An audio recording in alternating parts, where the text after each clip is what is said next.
Тегүченең җитез кул хәрәкәтләре һәм гади тукма шунда ук үзенчәлекле борылыш ала. Нәтиҗәсе өйнең түренә тезелеп куелган мендәрләр. Һәр кайсында останың күз нуры, куллар җылысы һәм күңел матурлыгы саклана.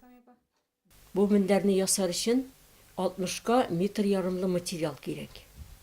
Ул материалны аннан соң инде уртасын табып, билгеләп, полоскалар ясыйбыз. Ул полоскалар 3 сантиметрга 3 сантиметр булып, шундый квадрат килеп чыга.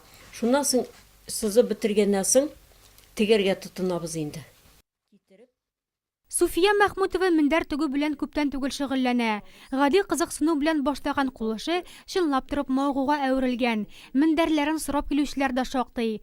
Кешедә булмаган эксклюзив әйберләр иясе булу останы шатландыра. Өстәвенә, кул иҗатының нерв системасына уңай тәэсире психологлар тарафыннан күптән расланган.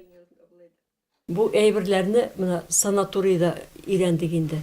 Потому что миңа бирделәр трудотерапия.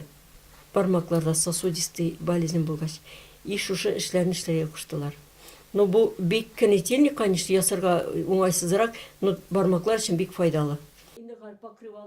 Матурлык яратуы урын җир япмаларына күчсә, чәчәк яратуы ашъяулыкларында, пешергән урамаларында чагылыш тапкан. Хәтта түбәсендәге плинтусларны да үзе ябыштыра ул. Якыннарына бүләк эзләп таптырамый. Иң кадерлесе үз кулың белән эшләгәне дип саный. Суфия апа минем күршем.